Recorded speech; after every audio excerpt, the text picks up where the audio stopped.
අද දවසේ අපි විශේෂයෙන් බලන්න යනවා මේ වචන තුලින් ස්වාමීන් වහන්සේ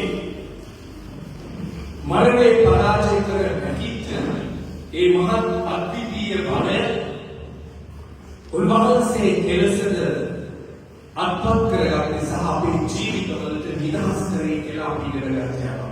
Oggi parleremo del modo in cui Gesù è risorto la sua potenza e cosa ha a che fare con la nostra vita. අපි ස්වාමීන් වහන්සේගේ වචනේ බලනකොට කියනවා මතෙව් මාර්ගයේ සුභාරම්භයේ 28 වෙනි පරිච්ඡේදයේ 28 වෙනි පරිච්ඡේදයේ 9 වෙනි පදයේ සිට 10 වෙනි පදයේ වයින්නවා. Matthew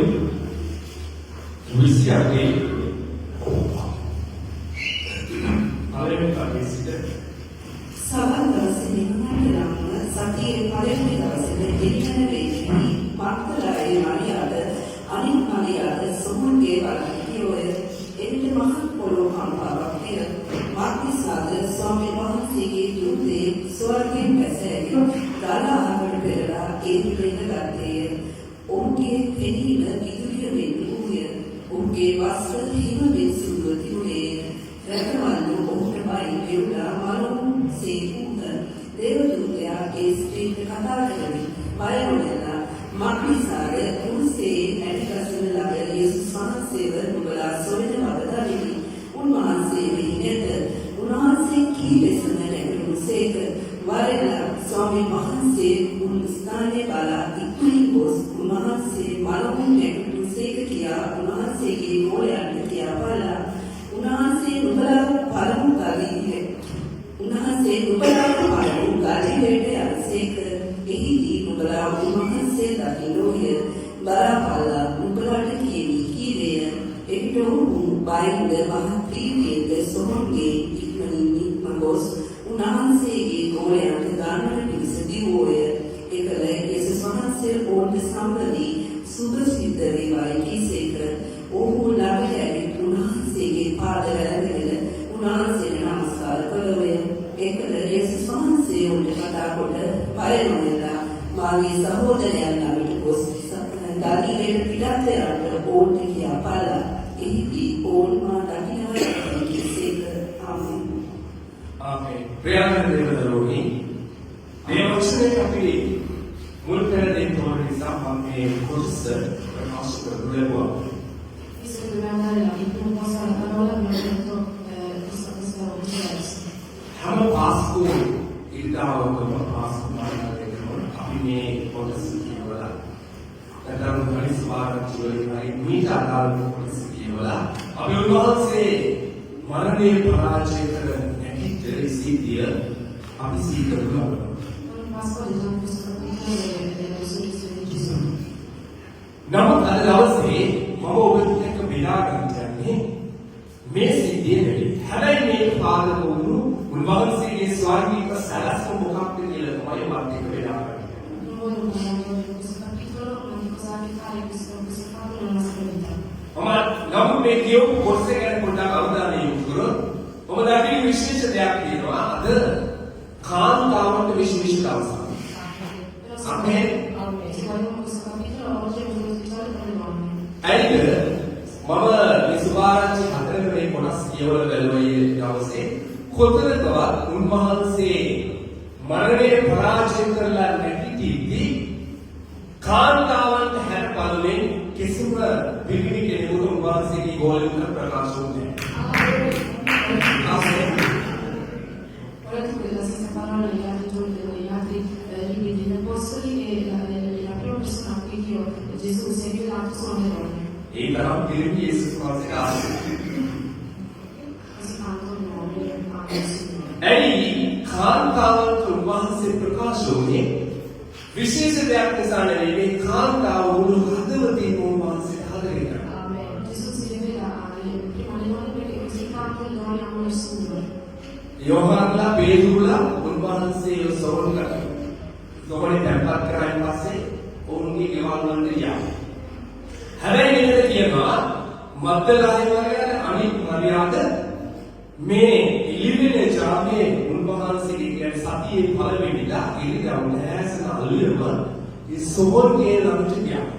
E l'altro dicembre, la morte di Gesù se ne andarono a casa, ma Maria, le due Marie e i santi verso l'alba si dirigono verso il sepolcro. ඇයි එහෙම කියේ? උන්වහන්සේ ඉගෙනු වචනවල ඕන් මන් දකින්නේ පුරුෂයන්ට වඩා උන්වහන්සේගේ ගෝලයන්ට වඩා ඕන් හොඳට සමන් දීලා ඔවුන්ගේ ඇතුළන්තිය ප්‍රහසක් තිබා. Ma ascoltarono meglio e fecero loro la parola che Gesù parlò ai discepoli. ඇයි ගෝල කවුරුත් කියන්නේ නැහැ තුන්වෙනිදා සොහොන්ගේ ළඟට මේ කාන්තාව ගියා තුන්වෙනිදා තුරාලා උන්වහන්සේ දැම්පත් කරා සෙන්සුරාගේ ගියා සමන් දවසේ යනවා තුන්වෙනිදා ඒ කියන්නේ ඉරිදා තුන්වෙනිදා දවසේ අලුයම උන්වහන්සේගේ සොහොන්ගේ ළඟට මේ කන්ති ගියා. Perché il suo discepolo, ma solo questi due donne che andavano sabato all'alba a vedere il sepolcro. ඇයි යේසුස් වහන්සේ කියලා තිබ්බා උදේකනවා මම දින තුනකින් නැවතේ කියලා. E Gesù gli disse che non poteva risalire di solito.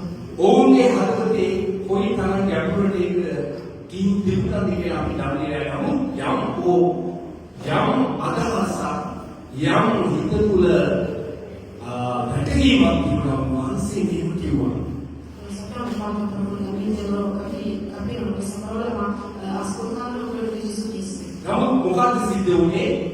මහත් පොළොව කම්පාවක් ඇවිල්ලා ස්වාමීන් වහන්සේගේ දූතෙක් ස්වර්ගයෙන් බැසලා ඒ ගල අහකට පෙරලා ඒක පිටගත්තා කියලා දෙනවා.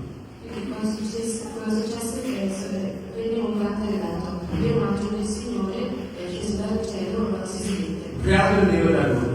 දැන් අපි මේ සිද්ධිය උනකම කියලා දෙනවා අල්ලා තියෙන සවරන. නමුත් මේක තුළ තියෙන විශේෂම ස්වර්ගීය සලස්ව මොකක්ද කියලා අපි ජීවිතේ කියනවා. Abbiamo letto molte volte questo capitolo, ma dobbiamo capire cosa ha a che fare nella nostra vita. මේ සලස්ව අපිට අවබෝධ කරගන්න අපිට යන්න වෙනවා උප්පත්ති පොත. Per capire bene questa parola dobbiamo andare nel libro di Genesi. ඒ උප්පත්ති කතාව අපි අපේ අවධානය යොමු කරලා අපේ මතකයේ දෙසට ගෙනිච්චු. දෙවියන් වහන්සේ උන්වහන්සේගේ ස්වර්ගීය සලස්ව තුළ උන්වහන්සේගේ අදහස තුළ උන්වහන්සේ අලංකාර සලස්වක් මනුෂ්‍යයන්ට සෑදුවා. Perché se guardiamo il libro di Genesi c'è un significato, un motivo per cui succede tutto questo. ඒ මොකද්ද? උන්වහන්සේ අලංකාර ලෝකයක් මවලා ඒ උයනේ ලෝකෙට ස්ත්‍රියක් සහ පුරුෂයෙක් උන්වහන්සේ නිර්මාණය කරලා අලංකාර ජීවිත සලස්වක් ස්වර්ගීය ජීවිත සලස්වක් තේජවත් මහිමාන්විත සලස්වක් මේ යෝලට සහ මේ උයනට උන්වහන්සේ දැක්වුවා.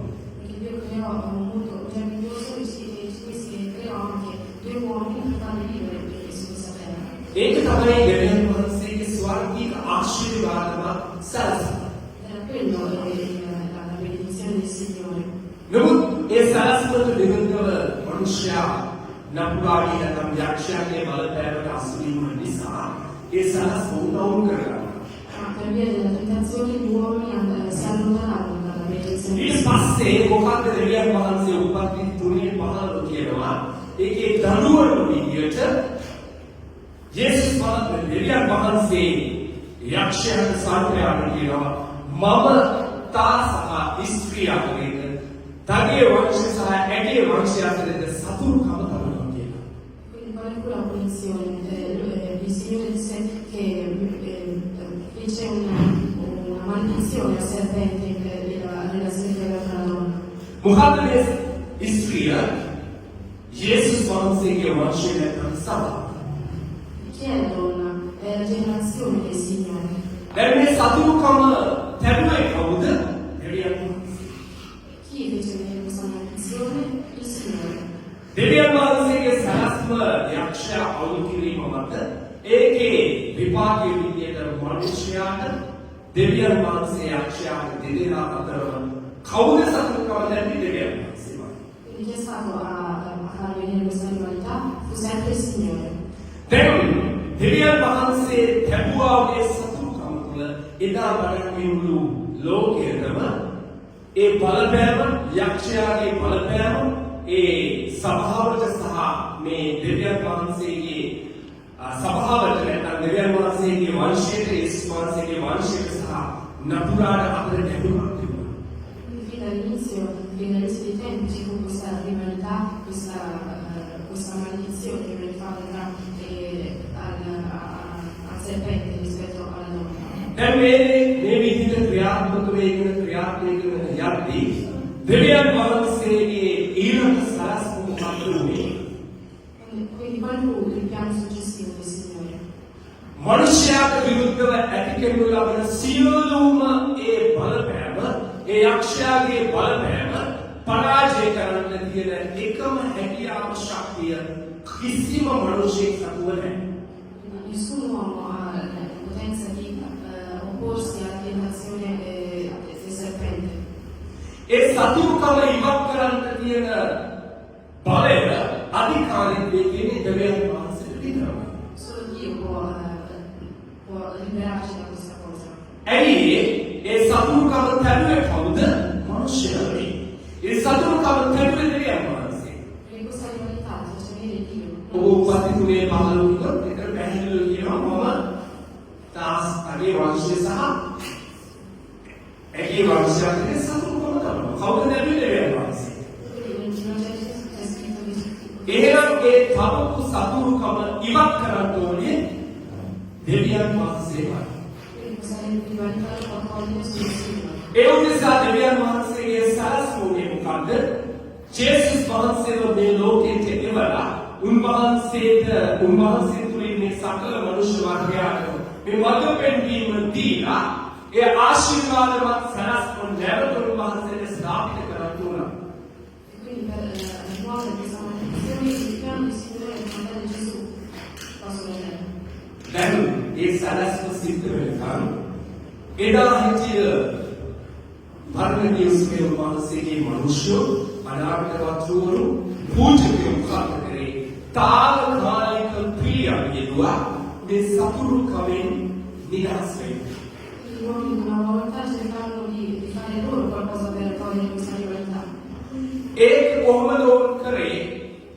එදා පූජකයෝ සෙනඟ උදෙසා කමුන් උදෙසා සතුන් පූජා කරමින් ඒ සතුන්ගේ ලේවලින් මේ පාපය උදෙසා මිලය තාවකාලිකව ගෙවන්න ඕනියම් පිළියම් වෙනවා.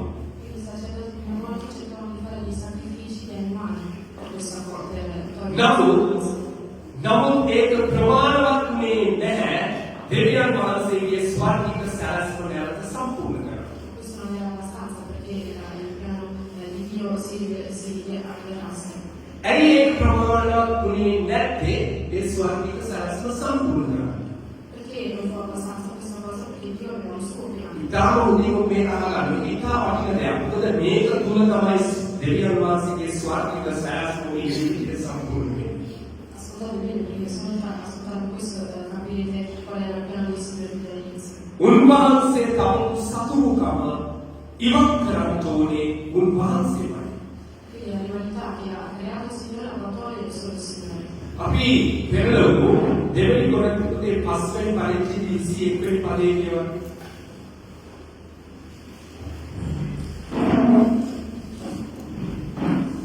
දෙවෙනි කොරින්ථයේ 5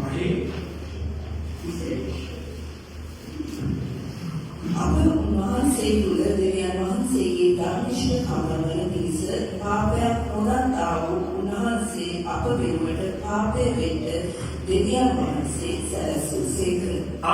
මොකක්ද මෙතන කියනවා අප උන්වහන්සේ තුළ දෙවියන් වහන්සේගේ ධර්මිෂ්ඨකම වන පිණිස පාපයක් නොදන්නා වූ උන්වහන්සේ අප වෙනුවට පාපය වෙන්න දෙවියන් වහන්සේ සැලසුසේක. මොකක්ද මෙතන කියනවා දෙවියන් වහන්සේගේ ධර්මිෂ්ඨකම වන පිණිස. මොකක්ද දෙවියන් වහන්සේගේ ධර්මිෂ්ඨකම? ඔබේ මගේ ධර්මිෂ්ඨකමෙන් මනුෂ්‍යයාගේ ධර්මිෂ්ඨකමෙන් කිසිදු පාපේ මිලයක් ගෙවන්න බෑ. Quindi cosa abbiamo detto qua? Che la giustizia dell'uomo non può togliere nessuna rivalità, ma solo la giustizia di Dio può farlo.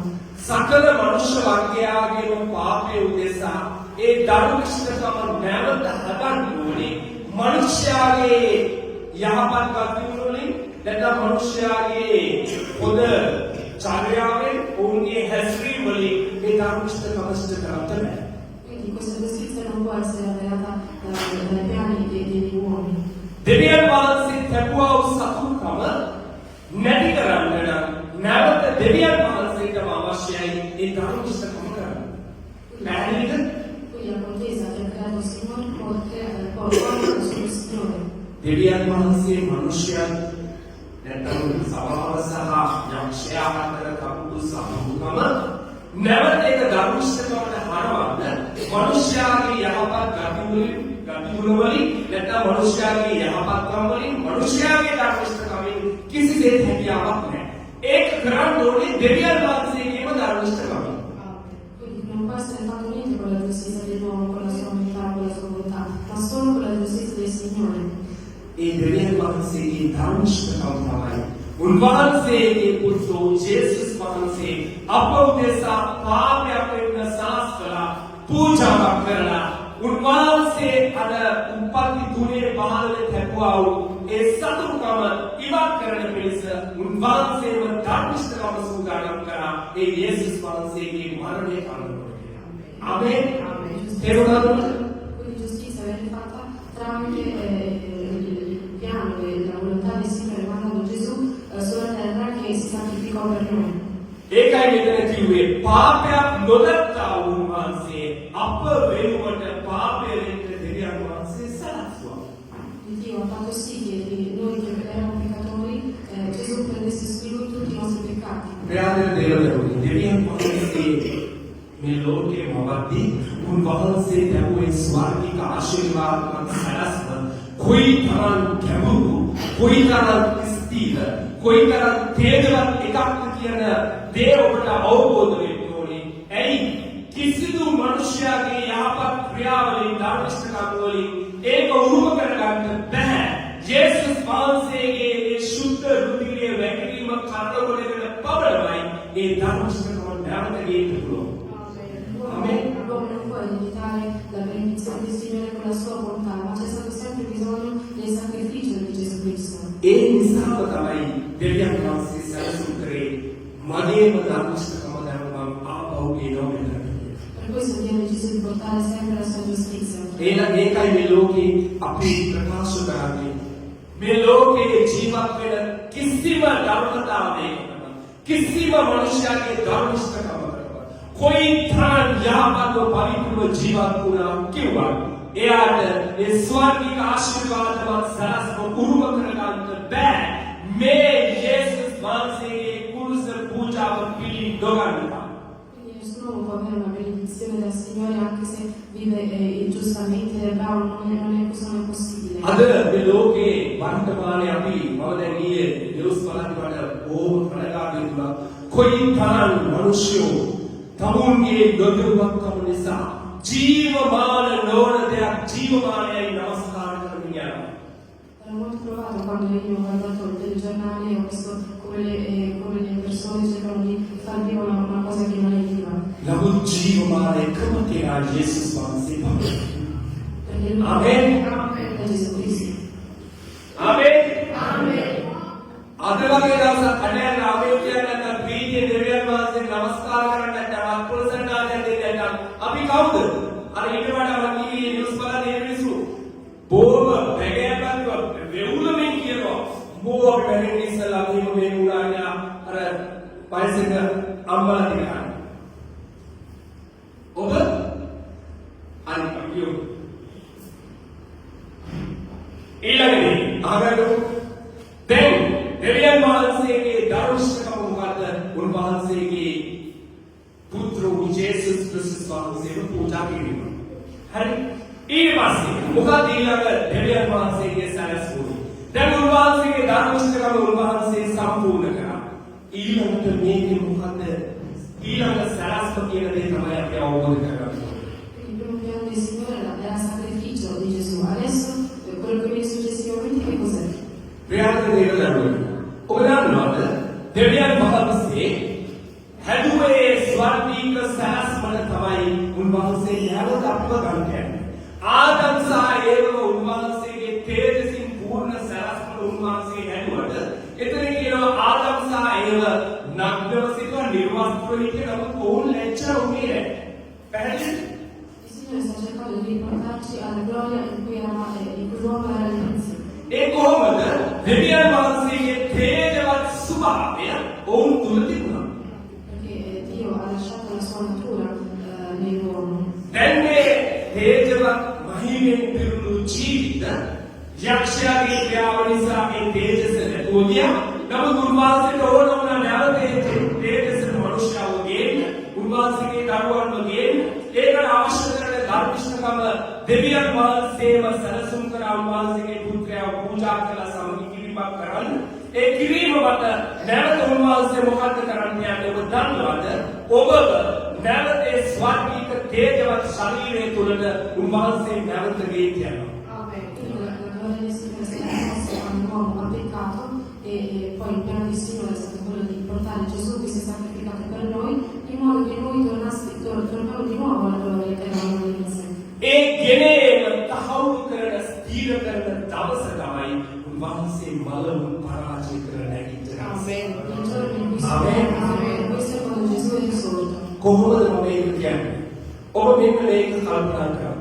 ජේසුස් වහන්සේ කුරුසියේ මැරිලා උන්වහන්සේ දවස් 3 නැගිට්ටයින් පස්සේ උන්වහන්සේ සෝන්ගේ උන්වහන්සේව තැන්පත් කරාදී එතන කියනවා උන්වහන්සේව හඬ රෙදි වලින් වෙලලා ඒ සෝන්ගේ තැන්පත් කරා.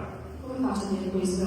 Lo dico perché quando Gesù morì lo seppellirono dopo averlo avvolto in teli. නමුත් උන්වහන්සේ දවස් 3 නැගිට්ටයින් පස්සේ බලන්න කවුද උන්වහන්සේට ඇඳුම් දුන්නේ ඇදගන්නේ? Ma poi quando Gesù ඔබ සමහරවිට කල්පනා කරලා නැතිවක් වගේ ඔබේ ඔළුවට දාන්න. කවුද උන්වහන්සේට ඇඳුම් දුන්නේ ඇදගන්නේ? chi deve vestire Gesù per vestirsi? ඔයාලට කියනවා උන්වහන්සේට උන්වහන්සේ වෙලලා තියෙන ඇඳුම් වලින් එළියට ආවද? එන්නේ හිටියද නැහැ. ඔබ හොඳට ඒ වචනේ කියවලා බලන්න. උන්වහන්සේව වෙලලා තිබුණ ඇඳුම් උන්වහන්සේ පිළිවෙලට ඒ වචනේ කියනවා උන්වහන්සේ පිළිවෙලට ඔතා තිබුණා. අපිට වඩා පිළිවෙලක් උන්වහන්සේ තිබුණ නැගිටිද්දී ඒක පිළිවෙලට ඔතලා තියලා ඇත්තටම තියලා නැගිටින්නේ. අපි ඇත්තට ඒකට වඩා හොඳ. Perché Gesù non si fece vedere con quei piedi addosso, ma dopo essere risorto le mise a posto, li piegò e dopo... එහෙනම් කවුද උන්වහන්සේට ඇඳුම් දුන්නේ? Ora chi deve vestire Gesù? මොකක්ද උන්වහන්සේ නැවත නැගිටලා ඒ ගෝලයාට දර්ශනය වෙදී මරියාට ඒ ස්ත්‍රීන්ට දර්ශනය වෙදී උන්වහන්සේ ඇඳන්නේ. E cosa aveva addosso quando si fece vedere? මෙන්න මේක ඉගෙන ගන්න. උන්වහන්සේ ආදම් සහයව උන්වහන්සේගේ මහිමෙන් තේජසින් යුක්තව උන්වහන්සේ නිර්මාණය කරා. ඔවුන් ඇඳුම් ඇඳන් කියන්නේ නමුත් ලැජ්ජා නොවුව කියලා කියනවා.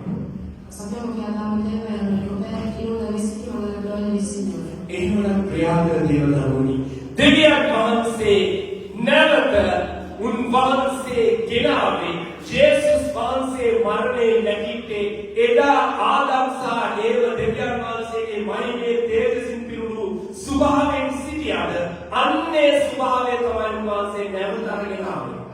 ආමේන්. Gesù non venne vestito come vestiti ma con la gloria che il Signore diede una volta ad Adamo ed Eva. ඒකයි කිව්වේ උන්වහන්සේ කවුරුත් ඇඳුම් දුන්නේ නමුත් උන්වහන්සේ මරණය පරාජය කළ හැකිට මේකුනේ ප්‍රකාශ වුණා. ඔවුන් සිටිතරට ආවා. මග්දලන මරියා අනිත් මරියා මේ ඔක්කොම ඉස්සරහට උන්වහන්සේ ආවා. මොකද්ද? තේජසේ ශරීරය. ආමේන්. Si fece vedere alle due Marie non come vestiti ma dalla gloria che venne data dal Signore. දැන් ඊළඟදී දෙවියන් යේසුස් වහන්සේ මේ මරණය පරාජය කර නැගිට බලය මොකක්ද? අපි ඒකට අවබෝධ කරගන්න ඕනේ. E qual è la potenza con cui Gesù risorse? වෙලන්න රෝම පොතේ 6 වෙනි පරිච්ඡේදයේ 4 වෙනි පදේ කියවනවා.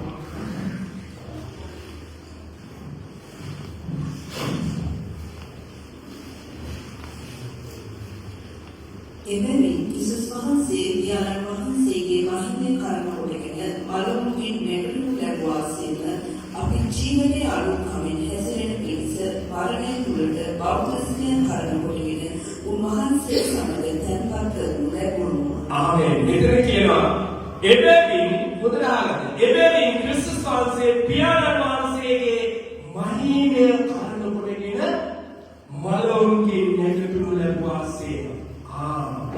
ක්‍රිස්තුස් වහන්සේ මලවුන්ගේ නැගිට්ටේ කොහොමද? පියාණන් වහන්සේගේ මහිමේ. එදා ආදම් සහ ඒවැ වෙලේ තිබුණේ මොකක්ද?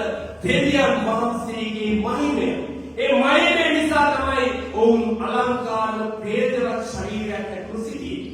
Amen. Come Gesù ha risorto, Gesù per la gloria del Signore, la stessa gloria che appena ricordate la vedeva.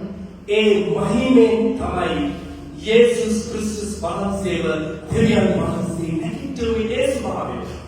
Con quella gloria che Gesù viene fatto risorgere. තේරෙනවද?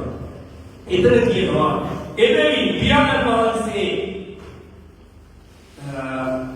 එබැවින් ක්‍රිස්තුස් වහන්සේ පියාණන් වහන්සේගේ මහිමේ කරනවරගෙන මලුන්ගෙන් ලැබුවාසේම අපි ජීවනයේ අලුත්කමින් හැසිරෙන පිණිස උන්නේ ඊළඟ ආශිර්වාදය. දැන් දෙවියන් වහන්සේ සැලසුම් කරන මොකක්ද? පියාණන් වහන්සේගේ මහිමේ කරනවරගෙන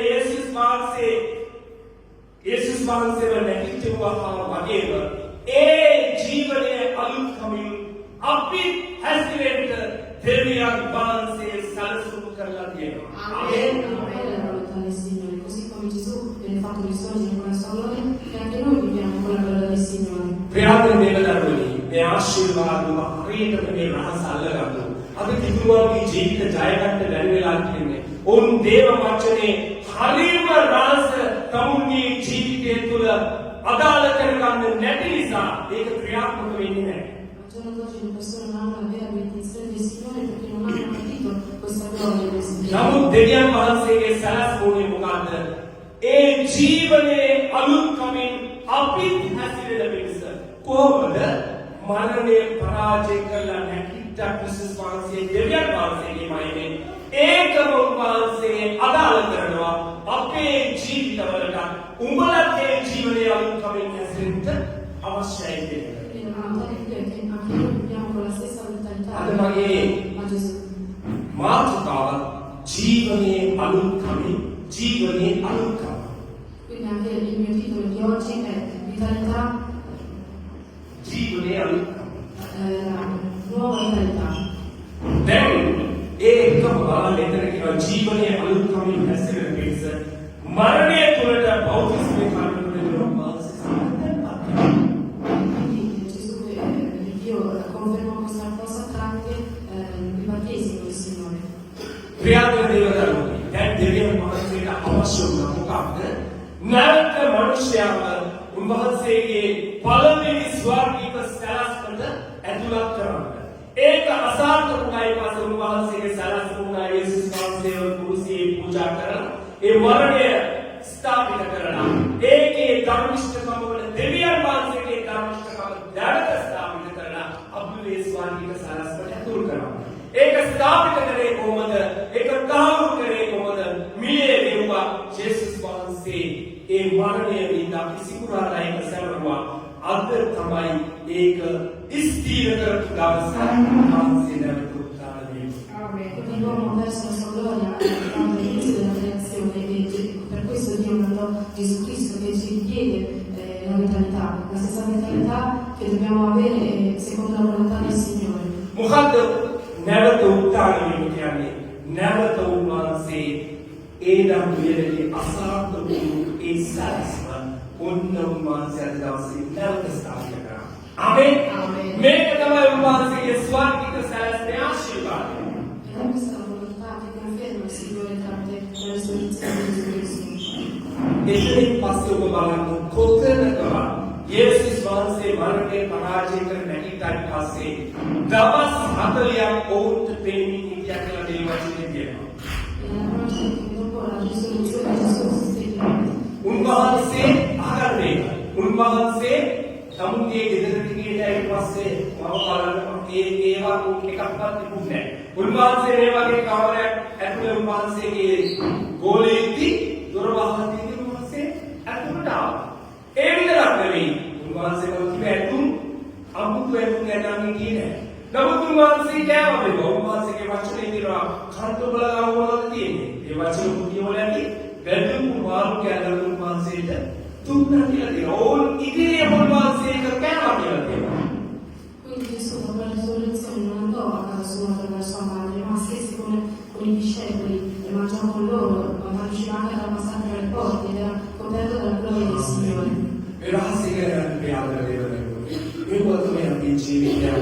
ශක්තිය බලය ප්‍රහස වෙලා තියෙනවා. උන්වහන්සේට තේජවත් ශරීරයක්. ආදම් සහයවට උන්වහන්සේ තේජවත් ශරීරයක් දෙනවා. ඔවුන්ට අවශ්‍ය කරන කැපීම ඒ දරුවේ සියල්ල දෙනවා. නමුත් නිර්වතින් යැච්චාවේ නෑ. මොකද ඔවුන්ට පේන ඔවුන්ගේ විලින් තිබුණා නෙමෙයි. උන්වහන්සේගේ තේජස ඔවුන්ගේ ජීවිතේ වඩා පුදු ශරීරයේ තිබුණා. ජේසුස් වහන්සේ මරණය පරාජය කරන නැගිටින් පස්සේ ඒ තේජස තමයි උන්වහන්සේ ගාව තිබුණේ. ඒකයි උන්වහන්සේලා ආය අඩුම අවශ්‍ය නෑ. තේජසේ ශරීරයෙන් උන්වහන්සේ දවස් 40 ඔවුන් අතර වැඩ වාසය කරා. ඔවුන්ට දර්ශනය වුණා. හැබැයි කෑමක් දීවා. ඒ වගේ එදා තිබේස් මොහොත ළඟදී උන්වහන්සේව නැවත මාළු උල්සන ප්‍රතිසම්පන්න මොලේ පිට කෑමක් තියෙනවා. මරණය පරාජය කරන නැගිටින් පස්සේ Quindi questo che dobbiamo capire che la gloria del Signore, la stessa gloria in cui Gesù dopo essere risorto fu vestito, la stessa gloria con cui Gesù stesse con i discepoli per 40 giorni dopo la morte. එහෙමනම් ප්‍රයාස දෙන්න මේ ආශිර්වාදයේ වුරුදු කරගන්න. මේක ජයග්‍රහණය වලගන්න. මේ නාසව අල්ලගන්න ඔබේ ජීවිතේ මුළුමනින්ම උන්වහන්සේගේ තේජසේ ශරීරයේ ස්වභාවය උන්වහන්සේ වෙනස් කරනවා. ඒක උන්වහන්සේ සාහිත්‍ය කරලා ස්ථාපිත කරලා තමයි උන්වහන්සේ ස්වර්ගයට ගියේ. අද කිතුරු ඔබේ රාස අනිකට ධර්මයේ නිසා තමයි කවුරුත් තමුන්ගේ ජීවිතවල අසාර්ථක වෙමින් දුක් විඳිමින් පරාජයෙන් ගමන් කරන්නේ. නමුත් උන්වහන්සේ බලය ස්ථාපිත කරලා ස්ථිර කරලා තියෙනවා. නුඹට මගේ දරුවන් වල ඔබට මේ ජයග්‍රහණය මම උරුම කරලා සාධි කරලා ස්ථාපිත කරලා ගියා. Quindi questo viene fatta la volontà del Signore tramite la morte di Gesù Cristo e quindi viene data la vitalità del Signore Gesù anche a noi, con la stessa vitalità con cui dobbiamo vivere. අපි කියමු රෝමපොතේ 8 වෙනි පරිච්ඡේදයේ 6 වෙනි පරිච්ඡේදයේ 8 වෙනි පදයෙන් පොඩ්ඩක් කියවන්න. තවද මලමුගෙන් ලැබුණු ලැබුවා කිසිස් වහන්සේ තවත් නොමැරෙන බවත් මරණය උන්වහන්සේ කෙරෙහි තවත් බලය නොපත්වන බවත් අපි ගන්නා බැවින් අපි උන්වහන්සේ සමග මැරුණු නම් උන්වහන්සේ සමග ජීවත් වෙමි විශ්වාස කරමු. ආමේන්. ආගතද බයිබල් පදයට. සමන්දියේ නැද්ද? පොතේ තේරුම් ගන්න. මොකක්ද කිව්වේ? තවද මලමුගෙන් ලැබුණු ලැබුවා කිසිස් වහන්සේ තවත් නොමැරෙන බවත් මරණය උන්වහන්සේ කෙරෙහි තවත් බලය නොපවත්වන බවත් අපි දන්නා බැවින් අපි උන්වහන්සේ සමග මැරුණු නම් උන්වහන්සේ සමග ජීවත් වෙනවා විශ්වාස කරනවා. හalleluya. උන්වහන්සේ මොකක්ද වෙතර කියන උන්වහන්සේ තවත් මරණයෙන් නැගිටින උන්වහන්සේ ආයෙ මැරෙන්නේ නැහැ. එහෙමනම් ඒ වගේම මොකක්ද කියන්නේ උන්වහන්සේ කෙරේ තවත් බලය නොපවත්වන බවත් අපි දන්නවා වගේම අපි උන්වහන්සේත් එක්කම මේ ස්වභාවයට මැරුණා නම් තවත් අපි මැරෙන්නේ නැහැ. ඒ බලය අපි තුල ඒ ආකාරයෙන්ම ක්‍රියාත්මක වෙනවා. ආමේන්. Quindi così come Cristo è morto nel Signore, anche noi dobbiamo morire per il peccato nel Signore e vivere con la stessa mentalità con cui è risorto. දැන් ඔබට හිතන්න පුළුවන් ආයෙත් මේ ලෝකේ අපි මැරෙන්නේ නැද්ද? ක්‍රියාත්මක දේවදරුවනි. මේ ශරීරය මැරෙනවා කියන එක මරණය නෙවෙයි. La morte del corpo non è la vera morte. ඒක සාමාන්‍ය මොකක්ද මේ තිබුණු ස්වභාවයේ උන්වහන්සේ ඉදිරියේ ශරීරය නැත්නම් අවයවයන් ඒ ස්වභාවයටපත් වීම.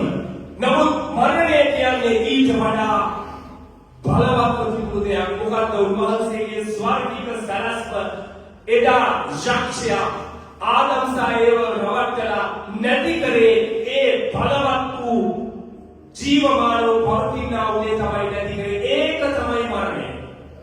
La morte vera non è la morte del corpo, ma la morte fatta fu quella che fece il diavolo tentato Adamo ed Eva.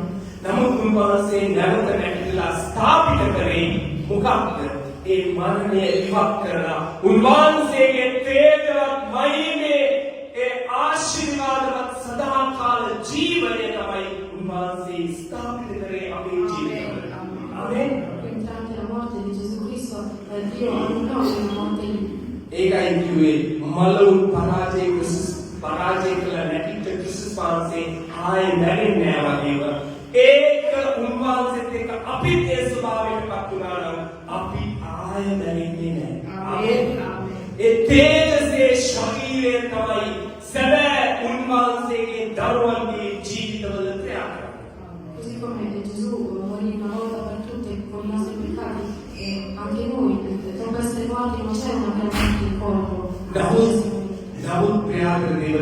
අද මනුෂ්‍යයන්ට ඒක ගැන අවධානය යොමු කරන්න වෙලාවක් නැත්නම් අවබෝධයක් නැහැ. ඔවුන් හිතන්නේ මේ තමුන්ගේ ශරීරයේ තියෙන ආශිර්වාදය මේ ශාරීරික ජයග්‍රහණය තමයි අපේ ජයග්‍රහණය. ඒක නැතිවීම තමයි නැත්නම් ඒ ශරීරයේ මැරෙන ඉවත් වීම තමයි මරණය කියලා මනුෂ්‍යයෝ හිතන්නේ.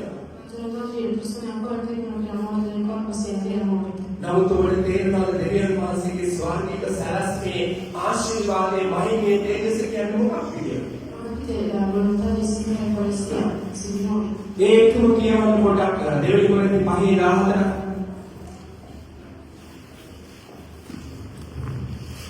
අපි මේ කියවන්න ස්වාමීසාද යේසුස් වහන්සේගේ ප්‍රේමය අපගේ බලපෑමෙන් එසේය එක්කෙනෙක් සියල්ලන් වෙනුවට මැරුණේ කියා එවැනි සියල්ලෝම මැරුණේ කියා උන්වහන්සේ සියල්ලන් වෙනුවට මැරුණේ ජීවත් වන්නන් තවත් තමුන් උදෙසා ජීවත් නොවේ ඕන් වෙනුවට මැරි නැවත නැගුණා වූ දැනන් වහන්සේ උදෙසා ජීවත් වන පිණිසේ කියා අපි විශ්ව කොට කියමු. ආමේන්. කොන්නදී මොකද්ද? මෙතන කියනවා මොකද්ද? විශ්වාසයේ ප්‍රේරය අපේ බලපාන කරන්නේ මැරෙන්න තිබුණේ එක්කෙනා. මේ මොකද අල්ලගන්න. දෙවියන් වහන්සේට සකල මනුෂ්‍ය වර්ගය උදෙසාම මේ ධර්මිෂ්ඨකම ස්ථාපිත කරන්න එක මරණයයි අවශ්‍ය වුණේ. ඒ මරණය තමයි ක්‍රිස්තුස් වහන්සේ. Cosa diciamo qua? Che c'è bisogno solo di una morte che sarebbe basa per tutti. ඒකයි මෙතන කියන්නේ එක්කෙනෙක් සියල්ලන් වෙනුවට මැරුණේ කියන්නේ. ක්‍රිස්තුස් වහන්සේ සියල්ලන් වෙනුවටම මැරුණේ කියන්නේ. සියල්ලන් උන්වහන්සේ සියල්ලන් වෙනුවට මැරුණේ ජීවත් වන්න තමන් දෙසා ජීවත් නොවි. ඔවුන් වෙනුවට මැරි නැවත නැකුතරන් වහන්සේ ජීවත් වන පිණිසේ යාත් අපි නිශ්චය කොට කියමු. ප්‍රයාදර දේවදත්ත දෙවියන් වහන්සේගේ ධර්මිෂ්ඨකම කියන්නේ මෙන්න මේක තමයි. මොකක්ද? සියල්ලන් වෙනුවට උන්වහන්සේ මැරුණා. ජේසුස් වහන්සේගේ මරණය දෙවියන් වහන්සේගේ ධර්මිෂ්ඨකම විදිහට උන්වහන්සේ හැදුවා. ඒ හදලා ඔබ මා උදෙසා මැරෙන්න අපිව නියමව සිටියා. දෙවියන් වහන්සේ මොකද කරේ? යේසුස් වහන්සේ සියල්ලන් උදෙසා මැරුණා. ඒකේ ආශිර්වාදය, ඒකේ උරුමය උන්වහන්සේ අපිට උරුම කරලා දුන්නා. නැවත මොකද උන්වහන්සේ අපෙන් බලාපොරොත්තු වෙන්නේ? ඒ උදෙසා දැන් අපි ඒ ජීවමාන වූ මරණය පරාජය කර නැගිට ස්වාමීන් වහන්සේත් එක්ක ජීවත් වීම තමයි උන්වහන්සේ බලාපොරොත්තු වෙන්නේ. Quindi questa è la santità di Gesù Cristo, che morì per tutti, era non il peccato è nostro, ma egli prese tutti i nostri peccati e morì lui per tutti quanti. ප්‍රයාද දේවදරුවනි, මේක ඔබ කොයිතරම් ඔබේ ජීවිතයට තේරුම් ගන්නවද? අවබෝධ කර ගන්නවද කියන දේ මම තාවුරු කරන්න ඕනේ. ඇයි? ඒකට අපිට හිතා වැඩගන්න. අපි ඒ කියවපු මතෙව් මාර්ගස් පාඩකේ කියවන්න 27 වෙනි පරිච්ඡේදයේ 52 53 පදක් කියවන්න 27 52 53 Purvakampavuaya Parvataruneya Somunkevandaruneya Satati Unna Unoy Shundavaryanke Shayira Nakadunu Laguwa Ohu Unnahanse Nakadunu Pasu Somunkevalvalin Ikma Shukkanuwarame Athulwa Ohodekuta Penuneya Siyavata Muladaniya Ready? දැන් මොකද්ද? 52 53 කියනවා. පර්වත කලුණ සෝන්කේවල් අරුණා සැතපි උන්නා නොයෙක් ශුද්ධවරන්ගේ ශරීර නැකතුමුලා. Quindi cosa diciamo qua? Che molti uomini si attivano e molti santi risuscitarono con le loro. අපි ගිය සිකුරාදා මෙතන ඉගෙන ගත්තා උන්වහන්සේගේ කුරුස පූජාව තුළ උන්වහන්සේ සියල්ලම ස්ථාපිත කරා, තහවුරු කරා, ඒක ස්ථිර කරා. දැන් උන්වහන්සේගේ පූජාව සම්පූර්ණ වෙදී මොකද සිද්ධ වුනේ? උන්වහන්සේගේ මරණය වුණ සැනින්ම මොකද වුනේ? සැතපී වුණා වූ ශුද්ධවරයන්ගේ සෝන්ගෙවල් ඇරුණා. ඇයි? උන්වහන්සේගේ වැඩයස් උන්වහන්සේ සම්පූර්ණ කරාදී. ඒ ස්වර්ගීය විශ්වීය සැලැස්ම උන්වහන්සේ සම්පූර්ණ කරාදී. ඔන්න සිද්ධ වුණා ඒ ශුද්ධ කරන්නේ සෝන් ගෙවල් අනුව. හැබැයි ඊට පස්සේ පදේ කියවන්නේ ඔව් මම කියවනේ පරස්පර කියලා. ඔව් උන්වහන්සේ නැගිටිනු පසු සෝන් ගෙලින් නික්ම ශුද්ධ නුවරට ඇතුළු බොහෝ දෙනෙකුට පෙනුනේ. උන්වහන්සේ මරණය පරාජය කළා නැගිටයි පස්සේ තමයි එදා ඇවිච්ච සෝන් ගෙවල් වලින් කට්ටියට ඇතුල් වෙන්න පුළුවන් උනේ උන්වහන්සේ නැගිටයි පස්සේ. ආමෙන්. Cosa diciamo qua? Che dopo la resurrezione di Gesù, molte persone che erano morte, seppellite, e i santi riuscirono a alzarsi, a risuscitare e entrare nella città santa. දැන් මොකක්ද කරන්නේ ඊළඟ රහස? දෙවියන් වහන්සේ නැවතේ මුල් ස්වභාවයට ආදම් සහ ඒව තුළ තිබුණේ මහිමේ ස්වභාවයට ඒ දේව සම්බන්ධකමට ඒ තේජසට මේ ශුද්ධවන්තයව උන්වහන්සේ ඇතුල් කරා. ඒක කරේ කොහොමද? යේසුස් වහන්සේ මරණය පරාජය කර නැගිටයි පස්සේ උන්වහන්සේ නැවත ඔන්න මුල් සලස්වලට මේ ශුද්ධවන්තයව ඇතුල් කරා. ආමෙන්. Dopo la morte di Gesù e anche questi santi riuscirono ad entrare nella città santa, perché così venne restaurata la gloria che si avevano lasciato in noi. මෙන්න මේක තමයි මම ප්‍රාර්ථනා දෙවදනෝනි. උන්වහන්සේ මරණය පරාජය කර නැගිට්ටා මේ දවසේ කියන ආශිර්වාදය. Questa è la benedizione che abbiamo noi grazie alla resurrezione di Gesù Cristo. මොකක්ද ආශිර්වාදය? දැන් ඔබට අවබෝධ වෙන්න මොකක්ද ආශිර්වාදය? උන්වහන්සේ මුල් ස්වභාවයට නැවත උන්වහන්සේගේම දරුවන්ව ඒ ශුද්ධවන්තයව උන්වහන්සේ ඒ ශුද්ධ නුවරට ඇතුල් කරා බොහෝ දෙනෙකුට පෙනුණා කියලා කියනවා. Qual è la benedizione che abbiamo noi? Dobbiamo capire anche questa parola che è la benedizione di noi possiamo entrare nella gloria del Signore. එහෙනම් දෙවියන් වහන්සේගේ සලස්ම මොකක්ද? ජේසුස් වහන්සේව මේ ලෝකයට එවලා උන්වහන්සේගේ ධර්මශක්තිය වල දෙවියන් වහන්සේගේ ධර්මශක්තිය වල ජේසුස් වහන්සේව මේ කුරුසියේ පූජා කරලා පස්සේ ඒක උන්වහන්සේ නැවත පිළියම් කරලා උන්වහන්සේව මරණය පරාජය කළා නැගිටවලා ඒ මහිමය උන්වහන්සේ මනුෂ්‍යයාට දීලා ස්ථාපිත කරලා පෙන්නුවා. ඔව් දේවදරුවනි මම නැවත ඔබව මගේ මුල් ස්වභාවයට මම උඹලාව අරගෙන යනවා කියන දේ තමයි උන්වහන්සේගේ මරණයේ නිමිති උන්වහන්සේ අපිට අද දවසේ තාම කරදුනා. Hallelujah. E qual è la volontà del Signore? La volontà del Signore che ha mandato Gesù Cristo qua sulla terra per morire, sacrificarsi per noi e risuscitare, per restaurare di nuovo la gloria che avevamo all'inizio. අද කිතුරු මේක බොහොම හරසයි සමරනවා. ඒක තමයි. නමුත් අපි මේකේ රහසය කරගන්න ඕනේ. මොකක්ද රහස? දෙවියන් වහන්සේගේ ස්වර්ගික සරස්ම නැවත උන්වහන්සේ ස්ථාපිත කරා. නැවත උන්වහන්සේ ඒක ස්ථාපිත කරා. ආදම් සහ ඒව තුල තිබුණු ඒ මුල් තේජසේ ස්වභාවය නැවත උන්වහන්සේ මනුෂ්‍යයාට දුන්නා. ඔව් මම උඹලව ගන්නවයි දැනට කියන්නේ. ආමේන්. Al giorno d'oggi le persone festeggiano questo giorno, ma non sanno esattamente il significato della volontà del Signore. La volontà del Signore era riportarci alla gloria che c'era all'inizio della creazione. ඒක නිසා තමයි ප්‍රයාතර දෙවියන්වරුනි ක්‍රිස්තියානි කාර්යයක් එක ආශිර්වාදවත් ප්‍රීතිමත් දවසක් වෙන්නේ. වෙන මොකක් නිසාවත් නෙවෙයි. E grazie alla volontà del Signore che il giorno di oggi diventa una benedizione per i cristiani. Matthew 28 අපි කියෝප කොටසේ බලන්න ඊට පස්සේ කියනවා. ඒ දේවදූතයා ඒ ගල අහකට පෙරලා ඒ මත හිටගෙන උන්වහන්සේ ගැන කියනවා. කින් බලන්න උන්වහන්සේ නැවත නැගිට්ටා. උන්වහන්සේ මෙහි නෑ. උන්වහන්සේ කියු ප්‍රකාර ඒ අනාගත වස්තුවලින් සුද්ධ වීමලි වල තිබෙන ප්‍රකාර උන්වහන්සේ නැවත නැගිට්ටා. Quindi cosa dice l'angelo quando vede i due uomini? Che Gesù di andare a vedere lì non si può, perché Gesù non c'era più lì. එහෙමනම් ප්‍රියාකර දේවදරුවනි මම ඔබට කියන අවසාන වශයෙන් ජේසුස් වහන්සේ මරණය පරාජය කර නැගිට්ටේ බලය උන්වහන්සේගේ ධර්මවත් උන්වහන්සේ නිදහස් කරලා තියෙනවා. Quindi per bisogno vi dico che la potenza, la stessa potenza con cui Gesù risorse la realtà a noi. මෙන්න මේක හොඳින් අවබෝධ කරගන්න. අද අද කිතුරු තමුගේ ජීවිතවලින් පරාජිත වෙනවා. අසරණ වෙනවා. අධෛර්ය වෙනවා.